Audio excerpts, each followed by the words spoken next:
ഒരു തർക്കവുമില്ലാതെ പറയും, ഇടതുപക്ഷം ഒഞ്ചിയം തിരിച്ചുപിടിക്കും. കേരളത്തിൽ ഇപ്പോൾ ഒരുപാട് വികസനം നടന്നുകൊണ്ടിരിക്കുക. എന്നാൽ ആ വികസന മുന്നേറ്റത്തിനൊപ്പം സഞ്ചരിക്കാത്ത 3 പഞ്ചായത്തുകളാണ് ഒഞ്ചിയവും അഴിയൂരും ഏറാമലും. ഈ പഞ്ചായത്തിനും ഇത്തവണ കേരളത്തിൽ വികസനത്തോടൊപ്പം തന്നെ ഈ 3 പഞ്ചായത്തുകളും, ഇതോടൊപ്പം ചോറോട് പഞ്ചായത്തിലും വടകര ബ്ലോക്ക് പഞ്ചായത്തിലും ഇടതുപക്ഷ ഭരണം നിലനിർത്തുക തന്നെ ചെയ്യും. തദ്ദേശ സ്വയംഭരണ തെരഞ്ഞെടുപ്പ് പ്രഖ്യാപിച്ചു കഴിഞ്ഞു. കേരളം ഉറ്റുനോക്കുന്ന ഒരുപാട് സമര പോരാട്ടങ്ങളുടെ ചരിത്രമുള്ള നാട്ടിലാണ് നമ്മൾ ഇപ്പോൾ നിൽക്കുന്നത്. ഒഞ്ചിയത്തെ CPIM ഏരിയ സെക്രട്ടറി TP ബിനീഷാണ് ഇന്ന് എന്നോടൊപ്പം ഉള്ളത്. ബിനീഷ്, നമസ്കാരം. നമസ്കാരം. നേരത്തെ പറഞ്ഞതുപോലെ തെരഞ്ഞെടുപ്പ് വരികയാണ്, തെരഞ്ഞെടുപ്പ് തൊട്ടടുത്ത് എത്തിയിരിക്കുകയാണ്. എന്താണ് ഇടതുപക്ഷത്തിന്റെ ഒരു പ്രതീക്ഷകൾ? എന്താണ് ഒഞ്ചിയത്ത് പ്രധാനമായും ഇടതുപക്ഷം നോക്കിക്കാണുന്നുള്ളത്? ഇത്തവണത്തെ തെരഞ്ഞെടുപ്പ് ഇടതുപക്ഷ ജനാധിപത്യ മുന്നണിയെ സംബന്ധിച്ച് വളരെ പ്രാധാന്യമുള്ള ഒരു തെരഞ്ഞെടുപ്പാണ്. അതിന്റെ ഒരു കാരണം, ഇത് കഴിഞ്ഞ് ഏതാനും മാസങ്ങൾക്കുള്ളിൽ നിയമസഭാ തെരഞ്ഞെടുപ്പ് നടക്കാനിരിക്കുകയാണ്. ഇന്ത്യയിലെ എല്ലാ ഇടതുപക്ഷ വിശ്വാസികളും, മതേതര വിശ്വാസികളും, ജനാധിപത്യ വിശ്വാസികളും എല്ലാം ഉറ്റുനോക്കുന്ന ഒരു കേന്ദ്രമാണ് കേരളം. അതുകൊണ്ട് കേരളത്തിൽ ഇടതുപക്ഷ ഭരണത്തിന്റെ തുടർച്ച ഈ രാജ്യത്തിലെ എല്ലാ മതനിരപേക്ഷ ജനാധിപത്യ വിശ്വാസികളെയും ആവശ്യമായി മാറുകയാണ്. അതിന്റെ സെമി ഫൈനലിൽ നടക്കുന്ന ഈ തദ്ദേശ സ്വയംഭരണ തെരഞ്ഞെടുപ്പിൽ ഇടതുപക്ഷം അതിന്റെ സംശുദ്ധമായ രാഷ്ട്രീയം ഉയർത്തിപ്പിടിക്കും. അതോടൊപ്പം തന്നെ കേരളത്തിൽ ഈ കഴിഞ്ഞ 9.5 വർഷക്കാലമായി സമാനതകളില്ലാത്ത വികസനമാണ് പിണറായിയുടെ നേതൃത്വത്തിൽ ഗവൺമെന്റ് ഇപ്പോൾ നടത്തിക്കൊണ്ടിരിക്കുന്നത്. അതെല്ലാം ഈ തെരഞ്ഞെടുപ്പിൽ ഇടതുപക്ഷത്തിന് അനുകൂലമായി മാറും. അതോടൊപ്പം ഒഞ്ചിയം ഇത്തവണ എന്തായാലും ഇടതുപക്ഷം തിരിച്ചുപിടിക്കും. അതിനുള്ള പ്രവർത്തനം വളരെ ശക്തമായി തന്നെ ഇടതുപക്ഷം ഒഞ്ചിയത്ത് നടത്തിക്കൊണ്ടു. ഒഞ്ചിയത്ത് CPMന്റെ എതിരാളിയായിട്ട് മാധ്യമങ്ങൾ ഉയർത്തി കാണിക്കുന്നത് RMP എന്നൊരു പ്രാദേശിക പാർട്ടിയാണ്. RMPക്ക് എത്രമാത്രം സ്വാധീനമുണ്ട്? ആ സ്വാധീനത്തെ ഇടതുപക്ഷം എങ്ങനെയാണ് നോക്കിക്കാണുന്നത്? RMP 2008 RMP രൂപീകരിച്ചത്. പക്ഷെ RMP ഇന്ന് രാഷ്ട്രീയമായും സംഘടനാപരമായും കൂടുതൽ ദുർബലപ്പെട്ട് കഴിഞ്ഞു. RMPയിൽ നേരത്തെ പ്രവർത്തിച്ച ആയിരക്കണക്കിന് ആളുകൾ ഇപ്പോൾ CPIMന്റെ ഭാഗമായി മാറി. അവരുടെ നേതാക്കൾ ഉൾപ്പെടെ ഇപ്പോൾ CPIMന്റെ ഭാഗമാണ്. അപ്പൊ നേരത്തെയുള്ള ഒരു സ്വാധീനത്തിൽ നിന്ന് ശോഷിച്ചുകൊണ്ട് ഇപ്പൊ കൂടുതൽ ദുർബലമായ അവസ്ഥയിലാണ് RMP ഉള്ളത്. അപ്പൊ RMP ഞങ്ങളെ സംബന്ധിച്ച ഒരു ഘടകമേ. ഞങ്ങൾ ഇടതുപക്ഷവും RMPയുടെ രാഷ്ട്രീയം മുന്നോട്ട് പോകുമ്പോൾ RMPക്ക് ഒരു രാഷ്ട്രീയ പ്രത്യയശാസ്ത്രമേ ഇല്ല. അവര് വലതുപക്ഷത്തിന്റെ ഭാഗമായി ഇപ്പോൾ അവര് മാറിക്കൊണ്ടിരിക്കുകയാണ്. അതുകൊണ്ട് തന്നെ ഞങ്ങളെ സംബന്ധിച്ച് RMP ഒരു ഘടകമേ അല്ല. അതിനെ മറികടന്ന് ഇടതുപക്ഷം മുന്നോട്ട് പോകും. ബിനീഷ് പറഞ്ഞതുപോലെ RMP എന്നൊരു പ്രസ്ഥാനം ഉണ്ടാവുന്നുള്ളത് ജനതാദളുമായുള്ള ഒരു സഹകരണത്തിന്റെ ഒക്കെ ഭാഗമായിട്ട് വരുന്ന ഒരു ചരിത്രമാണ് അവർക്കുള്ളത്. അപ്പോൾ ഇന്ന് അവർ എത്തി നിൽക്കുന്നത് ജമാഅത്തെ ഇസ്ലാമി പോലുള്ള സംഘടനകളുടെ അല്ലെങ്കിൽ അങ്ങനെയുള്ള ഒരു കോൺഗ്രസ് മുന്നണിക്കൊപ്പമാണ്. അതിനോടുള്ളൊരു അഭിപ്രായം എന്താണ്, അല്ലെങ്കിൽ അതെങ്ങനെയാണ് നോക്കിക്കാണുന്നുള്ളത്? ഞാൻ നേരത്തെ സൂചിപ്പിച്ചതുപോലെ ഈ 2008 RMP രൂപീകരണത്തിനുള്ള കാരണം അത് കേവലം ഒരു പഞ്ചായത്ത് പ്രസിഡന്റ് സ്ഥാനത്തെ ചൊല്ലിയാണ്. 2008 2.5 വർഷം ഏറാമല പഞ്ചായത്ത് ഭരണം ജനതാദളിന് വിട്ടു നൽകണമെന്ന തീരുമാനം നടപ്പിലാക്കുന്നതുമായി ബന്ധപ്പെട്ടാണ്. അതിൽ ചില വിയോജിപ്പ് രേഖപ്പെടുത്തിയാണ് RMP രൂപീകരിച്ചത്. ജനതാദളിന് നമ്മുടെ സംസ്ഥാനത്ത് തന്നെ വലിയ സ്വാധീനമുള്ള ഒരു മേഖലയാണ് ഏറാമല. ഇടതുപക്ഷം വലിയ ജനാധിപത്യ സ്വഭാവമുള്ള മുന്നണിയാണ്. ആ മുന്നണിയിൽപ്പെട്ട ഒരു രാഷ്ട്രീയ പാർട്ടിക്ക് നേരത്തെയുള്ള തീരുമാനപ്രകാരം 2.5 വർഷക്കാലം പഞ്ചായത്ത് പ്രസിഡന്റ് സ്ഥാനം വിട്ടു നൽകണമെന്ന തീരുമാനം നടപ്പിലാക്കുന്നതുമായി ബന്ധപ്പെട്ടാണ്. കേവലം ഒരു പഞ്ചായത്ത് പ്രസിഡന്റിന്റെ പേരിലാണ് ഈ RMP രൂപീകരണത്തെ നയിച്ചിട്ടുള്ളത്. അതിന് പ്രത്യയശാസ്ത്രപരമായ രാഷ്ട്രീയമായ ഒരു കാരണങ്ങളും RMP രൂപീകരണത്തിനില്ല. ഈ ഒരൊറ്റ പ്രശ്നമാണ് RMP രൂപീകരണത്തിന് കാരണമായിട്ടുള്ളത്. പക്ഷെ പിന്നീട് അവർ പല രൂപത്തിൽ ആളുകളെ തെറ്റിദ്ധരിപ്പിച്ച് അവരെ കൂടെ നിർത്താനുള്ള ശ്രമം നടത്തിയെങ്കിലും അതെല്ലാം പരാജയപ്പെടുന്ന അവസ്ഥയാണ് ഇപ്പോൾ ഒഞ്ചിയത്ത്. ബിനീഷ് ഇപ്പൊ സൂചിപ്പിച്ചതുപോലെ ഏറാമല പഞ്ചായത്ത് എന്നാണ് RMPയുടെ ഒരു ജനനം, അങ്ങനെയൊക്കെ നമുക്ക് പറയാവുന്ന ഒരു പഞ്ചായത്ത്. ഈ ഏറാമല പഞ്ചായത്തിൽ ഇടതുപക്ഷത്തിന്റെ ഇനിയുള്ള പ്രതീക്ഷകൾ എന്തൊക്കെയാണ്? സീറ്റ് പിടിക്കുമോ? വരുന്ന തെരഞ്ഞെടുപ്പിൽ എങ്ങനെയാണ് ഒരു മുന്നേറ്റത്തെ നോക്കി കാണുന്നുള്ളത്? അവിടുത്തെ ഇത്തവണ ഏറാമല പഞ്ചായത്തിൽ വലിയ മുന്നേറ്റമുണ്ട്. ആ മുന്നേറ്റം ഏറാമല പഞ്ചായത്ത് തെരഞ്ഞെടുപ്പ് കഴിഞ്ഞ് വോട്ടെണ്ണുമ്പോൾ അത് വളരെ കൃത്യമായി പ്രതിഫലിക്കും. ഇത്തവണ ഏറാമല പഞ്ചായത്ത് ഇടതുപക്ഷം പിടിച്ചെടുക്കും. അതിനുള്ള രാഷ്ട്രീയമായ മുന്നേറ്റം അവിടെ ഇടതുപക്ഷത്തിന്റെ ഭാഗമായി ഇപ്പോൾ ഉയർന്നു വന്ന് കഴിഞ്ഞിട്ടുണ്ട്. CPIM-ഉം ജനതാദൾ ഉൾപ്പെടെയുള്ള ഇടതു മുന്നണിയിലെ മറ്റ് പാർട്ടികൾ ചേർന്ന് യോജിച്ച മൂവ്മെന്റാണ് ഏറാമൽ നടത്തിക്കൊണ്ടിരിക്കുന്നത്. ഇത്തരം പ്രവർത്തനങ്ങൾ ഏറാമലയിൽ രാഷ്ട്രീയമായി ഗുണം ചെയ്യും. അതിന്റെയൊക്കെ അടിസ്ഥാനത്തിൽ ഏറാമല പഞ്ചായത്തും ഇത്തവണ ഇടതുപക്ഷം പിടിച്ചെടുക്കുക തന്നെ ചെയ്യും. ഏറാമല പഞ്ചായത്തിൽ മാലിന്യ പ്ലാന്റുമായി ബന്ധപ്പെട്ട ഒരു പ്രശ്നം ഉണ്ടാവുകയും അവിടെ മാധ്യമ പ്രവർത്തകരെ വരെ ആക്രമിക്കുന്ന നിലയിലേക്ക് RMP UDF മുന്നണി മുന്നോട്ട് വരികയും ചെയ്തിട്ടുണ്ട്. അതുകൂടാതെ VKK നമ്പ്യാരെ പോലുള്ള മുതിർന്ന നേതാവിന്റെ പേര് ഫലകത്തിൽ നിന്ന് വെട്ടിമാറ്റി അതൊരു ജനകീയമായിട്ടൊരു പ്രതിഷേധത്തിന് തന്നെ കാരണമാവുകയും ചെയ്തിട്ടുണ്ട്. ഇതൊരു RMPയുടെ പരാജയ ഭീതിയല്ലേ മുന്നിൽ കാണുന്നത്? ആ ഒരു പരാജയത്തിന്റെ പുറകിലല്ലേ ഇവർ ഇങ്ങനെയൊക്കെ ചെയ്തു കൂട്ടുന്നത് എന്നാണോ? തീർച്ചയായും RMPയും UDF-ഉം എല്ലാം ഏറാമലയിൽ വലിയ പരാജയ ഭീതിയിലാണ്. അതുകൊണ്ടാണ് ഈ രൂപത്തിലുള്ള പ്രവർത്തനം അവർ നടത്തിക്കൊണ്ടിരിക്കുന്നത്. അവിടെ അവർക്ക് പറയാൻ ഒന്നുമില്ല. ഈ 5 വർഷക്കാലം അവർ അവിടെ ഭരിച്ചിട്ട് എടുത്തു പറയത്തക്ക യാതൊരു വികസനവും ഏറാമലിൽ അവർക്കില്ല. മാലിന്യ പ്ലാന്റ് എന്ന് പറഞ്ഞാൽ അതൊരു തട്ടിക്കൂട്ട് പരിപാടിയാണ്. ഈ മാലിന്യ പ്ലാന്റ് ഇന്നിപ്പോ ഓർക്കാട്ടരി ടൗണിൽ ദുർഗന്ധമാണ്. ഈ ശാസ്ത്രീയമായ മാലിന്യ സംഭരണ സംവിധാനം ഏറാമലയിൽ അതിന്റെ ദുരനുഭവം ഏറാമലയിൽ ജനങ്ങൾ നേരിട്ടുകൊണ്ടിരിക്കുക. ഇത് ചിത്രീകരിക്കുന്ന ഒരു മാധ്യമ പ്രവർത്തകർ അവിടെ പോയിട്ട് എന്നാൽ ആ മാധ്യമ പ്രവർത്തകരെ പോലും എറിഞ്ഞു കൊലപ്പെടുത്താൻ ശ്രമിക്കുന്ന രൂപത്തിൽ അവിടെ ഒരു തൊഴിലാളിയുടെ ആക്രോശം നമ്മളെല്ലാം കേരളമാകെ കണ്ടതാണ്. അതുപോലെ നിങ്ങൾ നേരത്തെ പറഞ്ഞ VKK നമ്പ്യാർ, അദ്ദേഹം ഏറാമലയിലെ സോഷ്യലിസ്റ്റ് പ്രസ്ഥാനത്തിന് അനിഷേധ്യനായ നേതാവാണ്. നേരത്തെ പഞ്ചായത്ത് പ്രസിഡന്റൊക്കെയായി ഏറാമലയിൽ വലിയ വികസനത്തിന് നേതൃത്വം നൽകിയൊരു വ്യക്തിയാണ്. അദ്ദേഹത്തിന്റെ പേരിലാണ് ഏറാമലയിലെ കമ്മ്യൂണിറ്റി ഹാൾ, ഏറാമല പഞ്ചായത്തിന്റെ കമ്മ്യൂണിറ്റി ഹാൾ. ഇപ്പോൾ അവർ തെരഞ്ഞെടുപ്പ് എടുക്കുമ്പോൾ ഉദ്ഘാടന മാമാങ്കം എന്ന പേരിൽ അതിന്റെ കാര്യങ്ങൾ ചെയ്യുകയും അതിന്റെ ഒരു പ്രധാനപ്പെട്ട വിരോധാഭാസം ആ കമ്മ്യൂണിറ്റി ഹാളിന്റെ പേര് VKK നമ്പ്യാർ സ്മാരക കമ്മ്യൂണിറ്റി ഹാൾ എന്നാണ്. അദ്ദേഹത്തിന്റെ പേര് വെട്ടിമാറ്റാൻ ശ്രമിച്ചു. ഒരു ജനകീയ നേതാവിന്റെ പേര് വെട്ടിമാറ്റുക എന്ന് പറഞ്ഞാൽ അതിൽപ്പരം പ്രതിഷേധം പറയേണ്ടാവില്ല. വലിയ പ്രതിഷേധം ഉയർത്തുന്നു. ആ ജനകീയമായ പ്രതിഷേധത്തിന് മുമ്പിൽ അവസാനം അവർ മുട്ടുമടക്കേണ്ടി വന്നു. കാരണം അവർ ചെയ്തത് കടുത്ത അനീതിയാണ്. അതുകൊണ്ടാണ് അവർക്ക് ഇത്തരം ജനകീയ പ്രതിഷേധത്തിന് മുമ്പിൽ മുട്ടുമടക്കേണ്ടി വന്നിട്ടുള്ളത്. അപ്പൊ അവര് ആകെ ചെയ്തുകൊണ്ടിരിക്കുന്നത് ഇതുപോലെയുള്ള ഉദ്ഘാടന മാമാങ്കങ്ങളാണ്. തെരഞ്ഞെടുപ്പ് അടുക്കും തോറും ആളുകളുടെ കണ്ണിൽ പൊടിയിടാനുള്ള പ്രവർത്തനമാണ് RMP അവിടെ നടത്തിക്കൊണ്ടിരിക്കുന്നത്. അതെല്ലാം ഏറാമലയിൽ ജനങ്ങൾ തിരിച്ചറിയും. ആ തിരിച്ചറിവ് ഇത്തവണത്തെ തെരഞ്ഞെടുപ്പിൽ പ്രതിഫലിക്കും. ഏറാമലയിൽ നിന്ന് ഒഞ്ചിയത്തേക്ക് വരുമ്പോൾ 2010 മുതലുള്ള തെരഞ്ഞെടുപ്പുകളിൽ RMPക്ക് സീറ്റുകൾ കുത്തനെ കുറയുന്നതായിട്ടാണ് നമുക്ക് കാണാൻ പറ്റുന്നത്. വരാൻ പോകുന്ന തെരഞ്ഞെടുപ്പിൽ ഒഞ്ചിയം ഇടതുപക്ഷം തിരിച്ചു പിടിക്കുമ്പോൾ എന്തൊക്കെയാണ് പ്രതീക്ഷകൾ? ഒഞ്ചിയം കേരളത്തിലെ കമ്മ്യൂണിസ്റ്റുകാരുടെ അഭിമാന കേന്ദ്രമാണ്.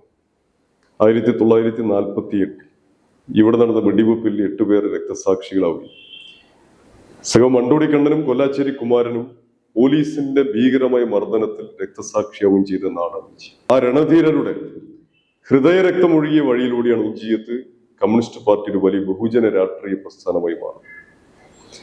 2010 മുതൽ തുടർച്ചയായി 15 വർഷം RMPയുടെ നേതൃത്വത്തിലുള്ള ഭരണമാണ് ഒഞ്ചിയത്ത്. 2008 അവർക്ക് 8 സീറ്റ് ഉണ്ടായിരുന്നു. എന്നാൽ ഇപ്പോൾ അവർക്ക് 4 സീറ്റ് മാത്രമുണ്ട്. നേരെ മറിച്ച് CPIM-നെ സംബന്ധിച്ച് 2010 5 സീറ്റും ഇപ്പോൾ 8 സീറ്റുമായി മാറി. 2015 7 സീറ്റ് നേടി. 2015 തെരഞ്ഞെടുപ്പോടുകൂടി തന്നെ വ്യക്തമായ രാഷ്ട്രീയ മുന്നേറ്റം ഒഞ്ചിയത്ത് CPIM നടന്നു. 2015 ഒഞ്ചിയത്ത് CPIM ഏറ്റവും വലിയ ഒറ്റകക്ഷിയായി മാറി. 2020 സീറ്റ് വർദ്ധിപ്പിച്ച് വീണ്ടും നിലവെച്ചു. ഒഞ്ചിയത്ത് CPIM-ഉം ഇടതുപക്ഷ ജനാധിപത്യ മുന്നണിയും മത്സരിക്കുന്നത് RMP ഉൾപ്പെടെയുള്ള UDF-ഉം ജനകീയ മുന്നണിയുണ്ട്. അതൊരു പ്രത്യേകമായ രാഷ്ട്രീയ സംവിധാനമാണ്. കേരളത്തിൽ മറ്റെവിടെയും ഇല്ലാത്ത നിലയിൽ ഈ ഒരു രാഷ്ട്രീയ സഖ്യമുള്ളൊരു പ്രദേശമാണ് ഒഞ്ചി. ഇത്തവണ അതൊക്കെ മറികടന്നുകൊണ്ട് ഒഞ്ചിയത്ത് വലിയ രാഷ്ട്രീയ മുന്നേറ്റം ഇടതുപക്ഷം നടത്തും.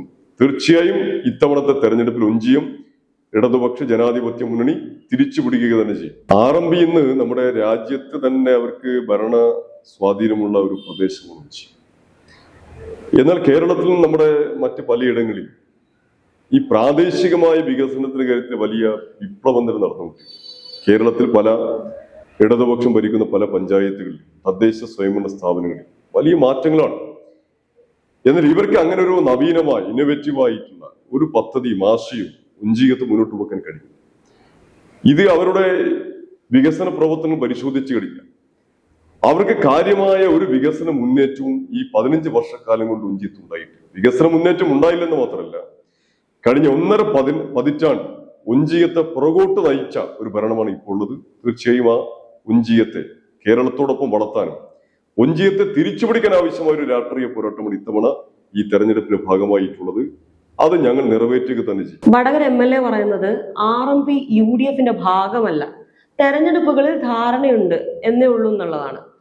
ഈ ഒരു പ്രസ്താവനയെ ഇടതുപക്ഷ ജനാധിപത്യ മുന്നണി എങ്ങനെയാണ് നോക്കിക്കാണുന്നത്? വടകരയിലെ ജനങ്ങൾക്കറിയാം, ഇവിടെ RMP എന്നത് ഇപ്പോൾ UDFന്റെ മുന്നണിയിൽ ഉള്ള കക്ഷിയെ പോലെ തന്നെയാണ് പ്രവർത്തിക്കുന്നത്.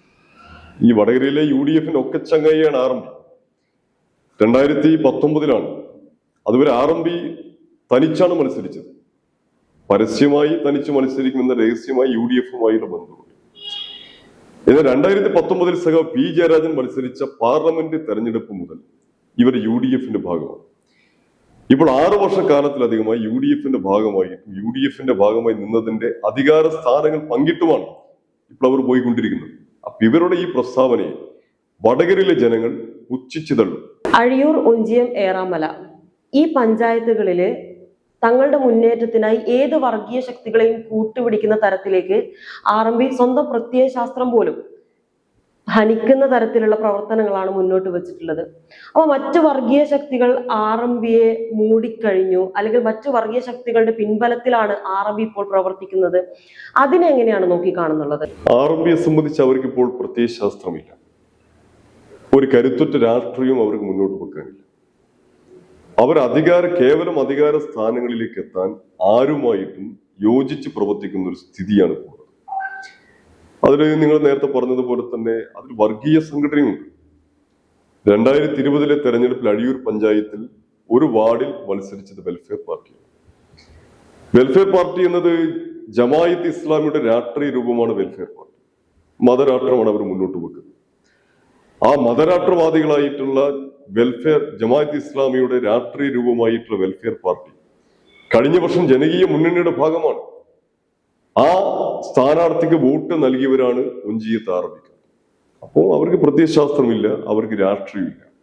കേവലം അധികാര സ്ഥാനത്തിന് വേണ്ടി ആരുമായിട്ട് കൈകോർക്കാമെന്ന നിലയാണ് ഇപ്പോൾ RMP പൊതുവെ സ്വീകരിച്ചു വരുന്നത്. വടകരയിൽ ഉയർന്നു വരുന്ന പ്രധാനപ്പെട്ട ഒരു ആരോപണം എന്ന് പറയുന്നത് RMP UDF കൂട്ടുകെട്ടിൽ ഭരിക്കുന്ന പഞ്ചായത്തുകളിൽ മാത്രം ഫണ്ട് വിനിയോഗിക്കപ്പെടുകയും മറ്റ് പഞ്ചായത്തുകളെ അവഗണിക്കപ്പെടുകയും ചെയ്യുന്നു എന്നുള്ളതാണ്.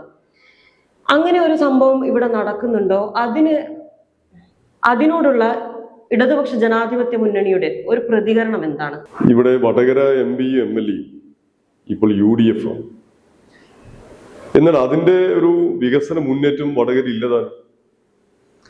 വടകര MLA ഇപ്പോൾ ആളുകൾ സമീപിക്കുന്നു, പ്രാദേശികമായ RMP നേതാക്കളുമായി കണ്ട് അവരെ കത്ത് വാങ്ങിച്ചു വരുന്നവർക്ക് മാത്രമേ ഫണ്ടുള്ളൂ എന്ന നിലപാടാണ് സ്വീകരിക്കുന്നത്.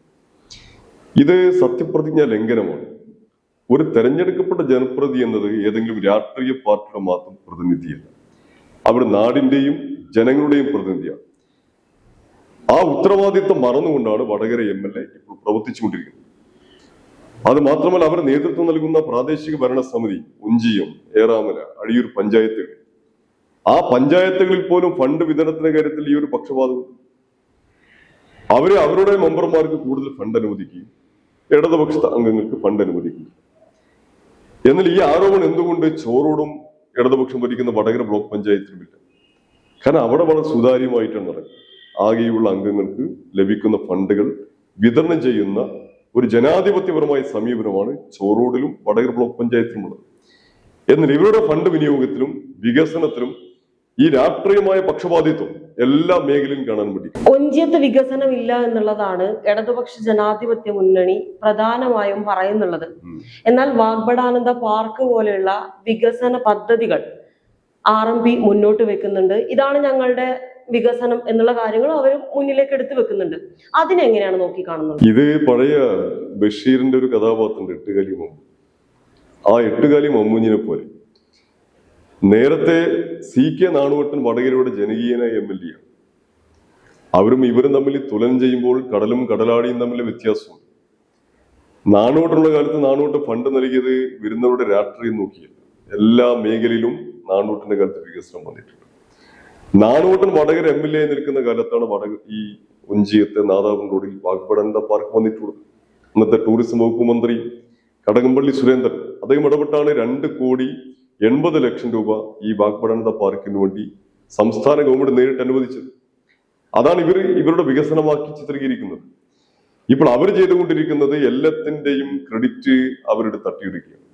ഇവിടെ നാദാപുരം റോഡിൽ തന്നെ റെയിൽവേ അണ്ടർപാസ് ഉണ്ട്. ആ റെയിൽവേ അണ്ടർപാസിന്റെ പൂർണ്ണമായ ഫണ്ട് എന്നത് ഇടതുപക്ഷത്തിന്റെ അംഗങ്ങളുടേതാണ്. മുഖ്യമന്ത്രിയുടെ നേരത്തെ വടകര MLA ഇരുന്ന CK നാണുവട്ടന്റെ അവരുടെ ഫണ്ട് ഉപയോഗിച്ചുകൊണ്ട് 2,80,00,000 രൂപയാണ് അതിനും ചെലവായിട്ടുള്ളത്. അത് പൂർണ്ണമായി ഇടതുപക്ഷത്തിൻ്റെതാണ്. മടപ്പള്ളി കോളേജിൽ 2019 അവിടെ വജ്ര ജൂബിലി ആഘോഷിക്കുന്ന സമയത്ത് ആ പരിപാടി തന്നെ ബഹിഷ്കരിച്ചു പോയവരാണ് ഈ പറയുന്ന RMP UDF. ഇപ്പോൾ അതിനുവേണ്ടി അന്ന് ആ പരിപാടി ഉദ്ഘാടനം ചെയ്യാൻ വേണ്ടി വന്ന മുഖ്യമന്ത്രി അന്ന് തന്നെ പ്രഖ്യാപിച്ചതാണ് ഫണ്ട് തരാം. 10 കോടി രൂപ തന്നു. വജ്ര ജൂബിലി കെട്ടിടം എന്ന പേരിൽ അതിന്റെ ശിലാസ്ഥാപനം ഈ അടുത്താണ് ബഹുമാനപ്പെട്ട ഉന്നത വിദ്യാഭ്യാസ മന്ത്രി R. ബിന്ദു നിർവഹിച്ചത്. ആ ചടങ്ങിൽ വന്ന അധ്യക്ഷത വഹിച്ചുകൊണ്ട് ഇവിടെ വടകര MLAയും പഞ്ചായത്ത് പ്രസിഡന്റുമെല്ലാം പറയുന്നത് അത് അവരുടെ ഇടപെടലിന്റെ ഭാഗമായിട്ടാണ് വന്നത് എന്നാണ്. അപ്പൊ ഇതിന്റെ യാഥാർത്ഥ്യമല്ല ഈ നാട്ടിലെ ജനങ്ങൾക്കറിയാം. ഇടതുപക്ഷ ജനാധിപത്യ സർക്കാരിന്റെ ഭാഗമായി ഒഞ്ചിയും പഞ്ചായത്തിലും മാത്രം കോടിക്കണക്കിന് രൂപയുടെ വികസനമാണ്. മടപ്പള്ളി കോളേജിൽ മാത്രം 18 കോടി രൂപയിലധികം വികസനമാണ്. വെള്ളികുളങ്ങരയിൽ നിന്ന് ആരംഭിച്ച് മാടാക്കര അവസാനിക്കുന്ന PWD റോഡിന് 14 കോടി രൂപ അനുവദിച്ചത്. മടപ്പള്ളിയിൽ 2 ഗവൺമെന്റ് ഹൈസ്കൂൾ അവിടെയും കോടിക്കണക്കിന് രൂപ ചെലവഴിച്ച് പലവിധ പദ്ധതികൾ കൊണ്ടുവന്നു. ഇങ്ങനെ ആകെ നോക്കിക്കഴിഞ്ഞാൽ കോടിക്കണക്കിന് രൂപയുടെ വികസന പ്രവർത്തനമാണ് ഇടതുപക്ഷ ജനാധിപത്യ മുന്നണി ഗവൺമെന്റിന്റെ ഭാഗമായി ഒഞ്ചിയത്ത് നടപ്പിലായിക്കൊണ്ടിരിക്കുന്നത്. ഈ പ്രവർത്തനമാകെ ഇവരുടെ പേരിൽ തട്ടിയെടുക്കാനാണ് ശ്രമിച്ചുകൊണ്ടിരിക്കുന്നത്. വടകര MLA ആയിട്ട് ഇപ്പോൾ ഏകദേശം 4.5 വർഷക്കാലമായി. അവർ MLA ആയിട്ട് 4.5 വർഷക്കാലം കഴിഞ്ഞു.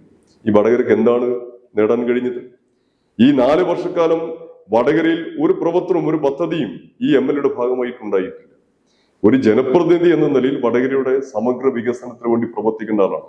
പശ്ചാത്തല മേഖലയിൽ, കാർഷിക മേഖലയിൽ, ആരോഗ്യ മേഖലയിൽ, വിദ്യാഭ്യാസ രംഗത്ത് എടുത്തു പറയത്തക്ക ഒരു പ്രൊജക്റ്റും ഒരു പദ്ധതിയും ഈ MLAയുടെ ഭാഗമായിട്ട് കൊണ്ടുവരാൻ കഴിഞ്ഞിട്ടില്ല. ഒഞ്ചിയത്തെ തെരഞ്ഞെടുപ്പ് ശ്രീമതി KK രമ, ഷാഫി പറമ്പിൽ ഇവരുടെ ഒരു അഭിമാന പോരാട്ടമായിട്ടാണ് മാധ്യമങ്ങൾ ഉയർത്തിക്കാട്ടുന്നത്. ഈ ഇലക്ഷനിൽ ശരിക്കും ഇവരൊരു ഫാക്ടറാണോ? ജനങ്ങളെ സംബന്ധിച്ച് ഇവരൊന്നും ഒരു ഘടകമേ ഇല്ല. MLA എന്തു പറയുന്നു, MP എന്തു പറയുന്നു, ഇതിനൊന്നും അടിസ്ഥാനപ്പെടുത്തിയല്ല ജനങ്ങൾ അവരുടെ വോട്ട് രേഖപ്പെടുത്തുന്നത്. ഇടതുപക്ഷത്തെ സംബന്ധിച്ച് ഇടതുപക്ഷം മുന്നോട്ട് വെക്കുന്നത് സംശുദ്ധമായ രാഷ്ട്രീയമാണ്. ആ സംശുദ്ധമായ രാഷ്ട്രീയത്തെ ഈ നാട്ടിലെ ജനങ്ങൾ സ്വീകരിക്കും. കാരണം അവർക്ക് ഇടതുപക്ഷത്തെ അറിയാം. ഇടതുപക്ഷം എന്നാൽ ഹൃദയപക്ഷമാണ്. ആ ഹൃദയപക്ഷത്തോടൊപ്പം തന്നെ ഒഞ്ചിയത്തെ, അഴിയൂരിലെ, ഏറാമലയിലെ, ചോറോടിലെ ജനങ്ങൾ ഈ തെരഞ്ഞെടുപ്പിൽ അണിനിരക്കും. ഒഞ്ചിയം ഏരിയയ്ക്ക് കീഴിലുള്ള ഇടതുപക്ഷം ഭരിക്കുന്ന ഒരേ ഒരു പഞ്ചായത്താണ് ചോറോട്. കേരളത്തിൽ ആകെയുള്ള വികസന പ്രവർത്തനങ്ങൾ ചോറോട് പഞ്ചായത്തിൽ അതെങ്ങനെയാണ് നിങ്ങൾ ഒരു ഇടതുപക്ഷ ബദലായി മുന്നോട്ട് വെക്കുന്നുള്ളത്? എന്താണ് വരുന്ന തെരഞ്ഞെടുപ്പിൽ ജനങ്ങളോട് നിങ്ങൾക്ക് ഉയർത്തി കാണിക്കാനുള്ളത്? ചോറോട് ഞങ്ങള് തികഞ്ഞ ആത്മവിശ്വാസത്തിലാണ്. കാരണം കഴിഞ്ഞ 5 വർഷക്കാലം PP ചന്ദ്രശേഖർ മാസ്റ്ററുടെ നേതൃത്വത്തിലുള്ള ഭരണസമിതി ഒരുപാട് വികസന പ്രവർത്തനങ്ങൾ അവിടെ നടത്തിയിട്ടുണ്ട്. അതിലെടുത്തു പറയേണ്ട ഒരു പ്രധാനപ്പെട്ട പ്രവർത്തനമാണ് മുട്ടുങ്ങൽ LP സ്കൂളിനെ, അത് ദേശീയപാത വികസനത്തിന്റെ ഭാഗമായി കെട്ടിടം പൊളിച്ചു മാറ്റേണ്ടി വന്ന വിദ്യാലയമാണ്.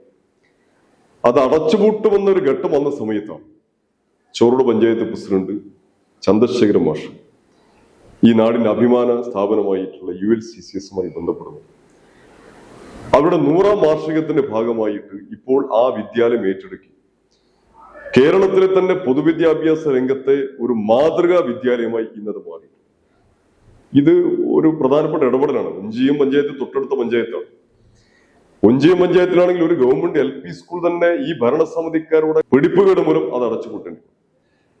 അവിടെയാണ് ചോറോട് പഞ്ചായത്തിൽ ഈ വിദ്യാലയം ഏറ്റെടുത്തെന്ന് മാത്രമല്ല ഒരു മോഡൽ വിദ്യാലയമായി ആ സ്കൂളിനെ മാറ്റിയെന്നത് എടുത്തു പറയേണ്ട ഒരു കാര്യം. മറ്റൊന്ന്, ചോറോട് ഗ്രാമപഞ്ചായത്തിന്റെ ആസ്ഥാന മന്ദിരം ധാരാളമുള്ളൊരു സ്ഥലപരിമിതികൾ ഉണ്ടായിരുന്നു. ആ കെട്ടിടം ദേശീയപാത വികസനത്തിന്റെ ഭാഗമായി അതും പൊളിച്ചു മാറ്റി. അതിന് അനുയോജ്യമായ ഒരു സ്ഥലത്ത് നല്ല മനോഹരമായ ആധുനികമായ സൗകര്യങ്ങളോട് കൂടി തന്നെ കോടിക്കണക്കിന് രൂപ ചെലവഴിച്ച് ഒരു മനോഹരമായ കെട്ടിടം ചോറോട് പഞ്ചായത്തിന് ആസ്ഥാന മന്ദിരമായി ഉയർന്നു കഴിഞ്ഞു. അതുപോലെ മാലിന്യ സംസ്കരണ രംഗത്ത് ഒരുപക്ഷെ കേരളത്തിൽ അത്തരമൊരു പ്രവർത്തനം സജീവമാകുന്നതിന് മുമ്പ് തന്നെ ചോറോട് മാലിന്യമുക്ത പഞ്ചായത്തായി മാറി. അതിന് അവാർഡ് ഉൾപ്പെടെ സംസ്ഥാന ഗവൺമെന്റിന്റെ ഭാഗമായി ഏറ്റുവാങ്ങിയ പഞ്ചായത്താണ് ചോറോട്. അതുൾപ്പെടെയുള്ള നിരവധി പുരസ്കാരങ്ങൾ ചോറോട് പഞ്ചായത്തിന് ഈ 5 വർഷക്കാലം കൊണ്ട് ലഭിച്ചിട്ടുണ്ട്. അപ്പൊ തീർച്ചയായിട്ടും ഇത്തരത്തിലുള്ള പ്രവർത്തനങ്ങൾ ജനങ്ങളുടെ സമഗ്രമായ വികസനമാണ് ചോറോട് പഞ്ചായത്തിൽ കഴിഞ്ഞ 5 വർഷക്കാലം കൊണ്ട് നടന്നിട്ടുള്ളത്. ഇതെല്ലാം അവിടെ ജനങ്ങൾ ഇടതുപക്ഷത്തിന് അനുകൂലമായി ചിന്തിക്കും. ചോറോട് പഞ്ചായത്തിൽ ഇടതുഭരണം തുടരും. അപ്പൊ അതുപോലെ തന്നെ അഴിയൂർ പഞ്ചായത്തിലും ഇടതുപക്ഷം ഇത്തവണ വലിയ മുന്നേറ്റം നടത്തും. അഴിയൂർ പഞ്ചായത്ത് കഴിഞ്ഞ വർഷം ഇടതുപക്ഷത്തിന് ഭരണം നഷ്ടമാവുന്നത് ചെറിയ സീറ്റിന്റെ വ്യത്യാസത്തിലാണ്.